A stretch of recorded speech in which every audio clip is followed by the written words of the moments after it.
in 2023. The NEDA board also approved an increase in cost of the MRT-3 rehabilitation project by 7.6 billion pesos from 21.9 billion to 29.6 billion pesos. The NEDA board likewise approved the utilization of the JICA loan balance, that is Japan International Cooperation Agency, of 2.12 billion pesos for the CNS ATM, or that is communication, navigation, satellite, air traffic management, maintenance and resiliency enhancement. I now turn to the discussion of these projects. The NEDA board confirmed the Investment Coordination Committee, or ICC, approval of the new Dumaguete Airport Development Project of the Department of Transportation. Under this project, a new airport facility in Bacong, Negros Oriental will be developed with domestic and international standards for operational safety and efficiency. This project will replace the existing Dumaguete Sibulan Airport due to physical and operational constraints involving the latter. The new Dumaguete Airport shall enhance the province's tourism and trade potential, economic activities, and standard of living. The total project cost amounts to 17 billion pesos, of which 13 billion will be funded through ODA, or Official Development Assistance, from the Korean government through the Export-Import Bank of Korea Economic Development Cooperation Fund. The Philippine government, through the DOTR, will shoulder the remaining amount of about 3.9 billion pesos. The project will be implemented within 7 years. Also approved was the Department of Agriculture's Mindanao Inclusive Agriculture Development Project, or MIDP, which aims to increase agricultural productivity, resiliency, and access to markets and services of organized farmers and fisher groups in selected areas. This agriculture development project covers selected ancestral domains in Mindanao from regions 9, 10, 11, 12, 13, and the BARM, or Bang. The project will be pivotal in reducing poverty, unemployment, and food insecurity among indigenous peoples. It will improve the economic situation of the indigenous peoples in Mindanao and further strengthen the capacity of LGUs to implement support programs that address weak market linkages and poor infrastructure in geographically isolated ancestral domains. The project's estimated total cost is 6.6 billion pesos, of which 5.3 billion is to be financed through ODA loan from the World Bank, while the balance of 863 million and 461 million will be shouldered by the Philippine government through the Department of Agriculture and LGUs, respectively. The NEDA board also confirmed the ICC approval of the first phase of the Integrated Flood Resilience and Adaptation project of the Department of Public Works and Highways. The project aims to mitigate flood damage, reduce flood risk, and improve climate resilience in 3 major river basins in the country. The first phase of this flood resilience project will have the following outputs: the improvement of strategic flood risk management planning, the development of flood protection infrastructure in 3 target major river basins, namely Abra, Ranao, and Tagum Libuganon in Mindanao. And lastly, the strengthening of community-based flood risk management measures. The project, with an estimated cost of 20 billion pesos, is to be financed through an ODA loan from the Asian Development Bank. Further, the NEDA board also approved the request for changes on 2 ongoing projects of the DOTR, and the DPWH. The NEDA board confirmed the ICC approval of the DOTR's request for changes in scope, increase in cost, and extension of the implementation period for the Davao Public Transport Modernization Project. The project involves delivering a modern, high-priority bus system for Davao City, wherein interconnected bus services will be prioritized along 29 routes. The implementation period for this project is extended from 2023 to 2029. The NEDA board confirmed the DOTR's request for changes in scope, project cost increase, implementation period extension, additional loan, and second loan reallocation of the Metro Rail Transit Line 3 or MRT3 rehabilitation project. This project involves upgrading MRT3 to its original as-designed state with provision for capacity expansion in the future. All subsystems will be restored, renewed, or upgraded, including the tracks, signaling system, power supply system, overhead catenary system, and communication system, as well as maintenance and station equipment. The project will also involve integrating other MRT3-related projects, such as the common station, the Dalian trains, and the transition to a 4-car train configuration. This rehabilitation project aims to enhance the safety and level of service of the MRT3 and to promote its use to help alleviate the worsening traffic congestion in Metro Manila.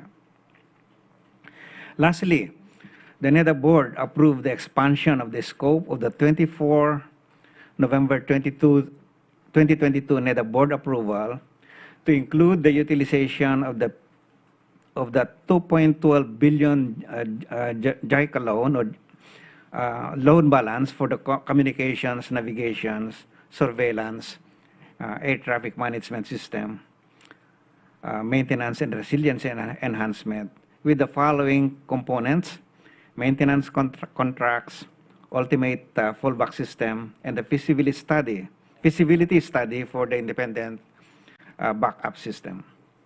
The approval includes a 60-month loan validity extension from 2023 to 2028 to cover the preceding intended utilization.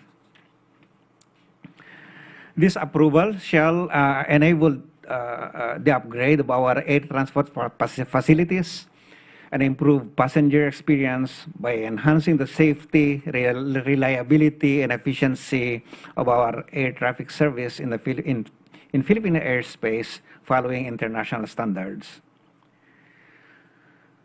In line with the strategies identified under the Philippine Development Plan 2023 to 2028, the approval of these high-impact projects is a manifestation of the Marcos administration's strong commitment to improving the quality of life of the Filipino people.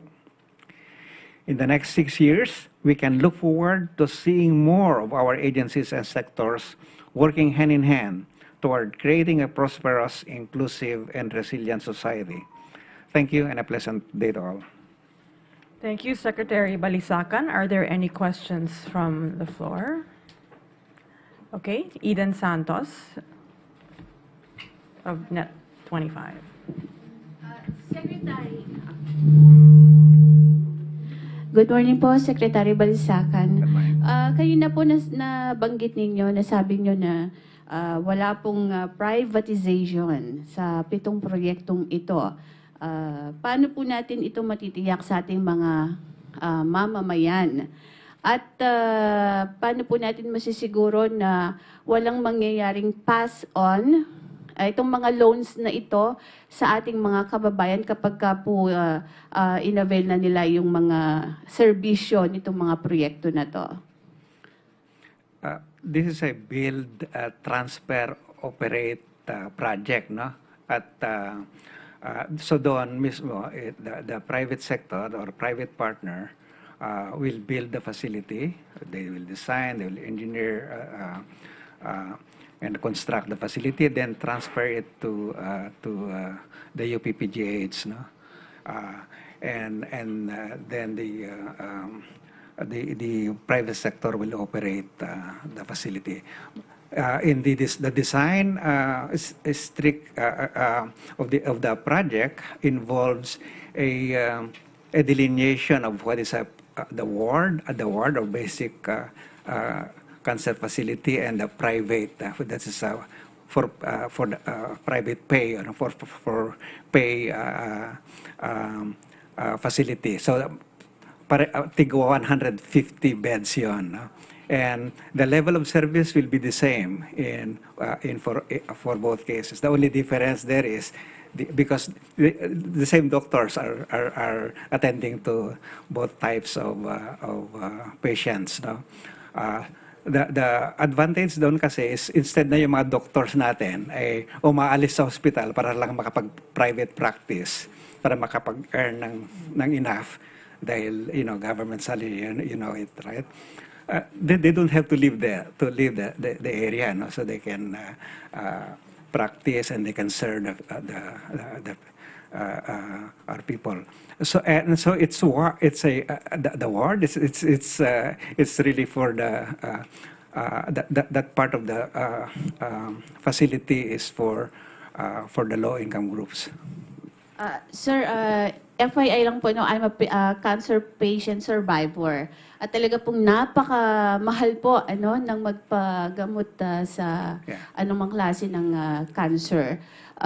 Maganda pong proyekto ito ng ating Pangulo at sana nga ay mapakinabangan ng ating mga kababayan. Pero paano po yung assurance na baka sa mga unang taon lang or ilang taon okay pa, pero pagdating ng mga susunod na panahon baka may bayaran, malaki na rin ang bayaran ng ating mga kababayan? Hindi mangyayari yan kasi may kontrata. It's part of the contract na yun masustain as a ward yung one half of the facility. So yung mga earning, those who can afford to pay, mga mayaman na nag-avail ng service ng PGH, marami yun, they can afford naman to pay, so they pay. And then the part of that money that then can be used to subsidize those in the ward, and so that the quality of the service can be the same. Just to reiterate, you mentioned, so of the 300 beds, 150 will be for charity, and the other 150 is an option for private, That's correct. the private health sector. Okay, next we have Harley Valbuena of DZME. Hi, good morning, Ms. Daphne and Secretary Balisacan. My question, sir, Secretary, on the UPPGH Cancer Center, can we have a timeline on the date of the beginning of construction and the target date of its completion and opening to the public? Now that the project has been approved, it goes now to the next process, which is the offering it to the public now for the bidding process. No? Because it has to be bidded. It is so the potential private partners will come in to present their proposals, and then the selection of the private partner will come out of those proposals, and then implementation na. And then we expect that to happen in the next 5 or so years. Ito kasi matagal din yung completion of a building, especially this type of facility. Okay, sir. Thank you po. On the other hand po, yung approved increase in the cost of MRT3 RIA project, do you think, sir, this might result to a fare hike to our MRT3 passengers? The intention here is to improve the capacity, because will increase the number of cars, no? So and reduce the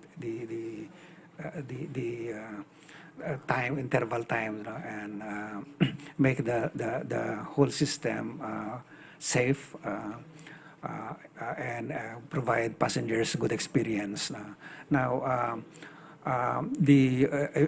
there's the system is being prepared also for eventual ONM PPP in the future. But then again, the public consideration, the public interest consideration is always high in the agenda of the government. So hindi mangyayari yan na even if eventually in the future ipipipi natin yung operations and maintenance because nakita nyo naman, with the public operations and maintenance, the experience not good, and we think that a private sector operating it might give is likely to give a better experience for passengers as we see it in other countries, where a private sector operates not the construction, because that's not viable for the private sector, but the operation and maintenance. And of course, again, that the contract has to be designed in such a way that we protect the interests of the riding public. Na walang ganong sharp increases in or unjustifiable increases in fare. Thank you, sir. Any other questions? Raise your hand. Oh, Ivan Marina of GMA 7. Sir, just a quick follow-up on the hospital. Is there going to be a separate structure to be built, and where? Yeah, there is going to be a building within the UPPGH compound, and it's a 15 to 20-story building. But both the ward and the pay part of the system will be in the same building, so that the doctors can easily move from one area to another. And as you know, it's also in the compound of the UP College of Medicine, right? So it will also be a good training ground for our students, medical students. Thank you. Okay. Any further questions?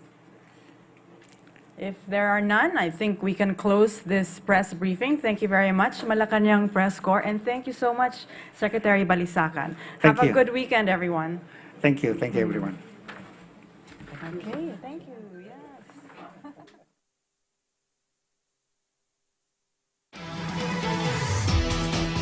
Atin po natong